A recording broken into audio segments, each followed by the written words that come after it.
क्या आपको मालूम है कि आज आपकी बॉम्बे स्टॉक एक्सचेंज का बर्थडे है? जी हाँ, आज ही के दिन साल 1875 में बॉम्बे स्टॉक एक्सचेंज की शुरुआत हुई थी। बॉम्बे स्टॉक एक्सचेंज की शुरुआत 4 गुजराती और एक पारसी शेयर ब्रोकर्स ने की थी। 1850 के आसपास अपने कारोबार के सिलसिले में मुंबई के टाउन हॉल के सामने एक पेड़ के नीचे बैठक किया करते थे। इन ब्रोकर्स की संख्या साल दर साल लगातार बढ़ती गई। 1875 में इन्होंने अपना the native share and stock brokers association बना लिया। साथ ही दलाल स्ट्रीट पर एक ऑफिस भी खरीद लिया। आज इसे बॉम्बे स्टॉक एक्सचेंज कहा जाता है। अब आते हैं बाजार के उतार चढ़ाव पर। बाजार है तो उतार चढ़ाव तो बने ही रहते हैं और ऐसा ही इसके लाइफ स्पैन में भी हुआ। कभी इसने सारे रिकॉर्ड तोड़े तो कभी मुंह के बल भी गिरा। तो आज इतने सालों बाद चलिए उन कुछ सालों की बात कर लेते हैं जो बॉम्बे स्टॉक एक्सचेंज के लिए हमेशा यादगार रहेंगे, भले अब वो अच्छी याद हो या फिर बुरी याद। तो बात शुरू करते हैं साल 1992 से।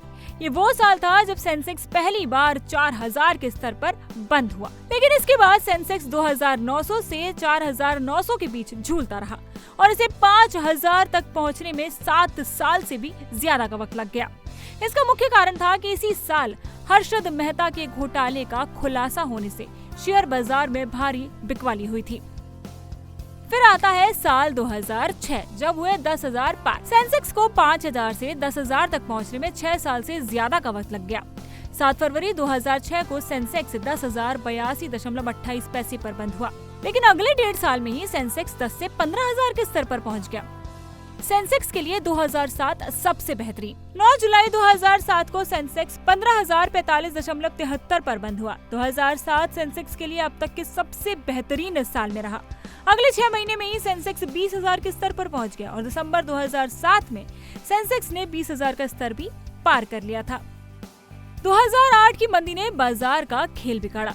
8 जनवरी 2008 को सेंसेक्स ने कारोबार के दौरान पहली बार 21,000 का स्तर पार किया था, लेकिन इसी साल आई अंतर्राष्ट्रीय मंदी ने पूरा खेल बिगाड़ दिया था। मंदी की वजह से पूरी दुनिया के शेयर बाजारों के साथ ही भारतीय शेयर बाजार भी धड़ाम हो गया और 10 जनवरी 2008 को सेंसेक्स 14,879.25 के स्तर पर बंद हुआ। इसी साल 16 जुलाई को सेंसेक्स 12,575.8 पर बंद हुआ। इतना ही नहीं, नवंबर 2008 में सेंसेक्स 8,451.1 के स्तर तक पहुंच गया था। इसके बाद सेंसेक्स को फिर वापस 21,000 के स्तर तक जाने में करीब 3 साल लगे थे। 2014 में बाजार ने नरेंद्र मोदी का शानदार स्वागत किया। साल 2013 में बीएसई सेंसेक्स ने पलटी मारी और 18 जनवरी 2013 को सेंसेक्स फिर 20,039.4 पर बंद हुआ। 2014 में केंद्र में नरेंद्र मोदी के नेतृत्व में एनडीए की सरकार बनी। शेयर बाजार ने भी मोदी सरकार का जमकर स्वागत किया। 16 मई 2014 को ही सेंसेक्स 25,364 के स्तर तक पहुंच गया था। साल 2017 में 30,000 का स्तर।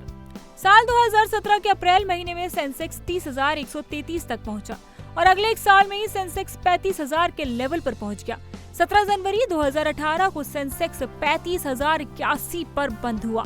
30 अक्टूबर 2019 को सेंसेक्स ने 40,051 के स्तर को छू लिया था। सेंसेक्स जनवरी 2020 में 42,000 के करीब पहुंच गया था, लेकिन इसके बाद साल 2020 का कोरोना ने तबाही मचाना शुरू कर दिया था और यही कारण था कि सेंसेक्स मार्च 2020 में लॉकडाउन के बाद 25,981 तक पहुंच गया था। हालांकि अप्रैल के अंत और मई से सेंसेक्स में फिर से शानदार रिकवरी आने लगी थी। तो ये थी बॉम्बे स्टॉक एक्सचेंज की कहानी, जो कि साल दर साल बदलती चली गई। कभी धड़ाम हुआ तो कभी आसमान भी छुआ। तो ये थी अभी की खबर, अभी की अपडेट्स, अभी की जानकारी। ऐसी तमाम अहम जानकारियां हम आपके लिए लाते रहेंगे। जुड़े रहिए इंडिया टीवी के साथ।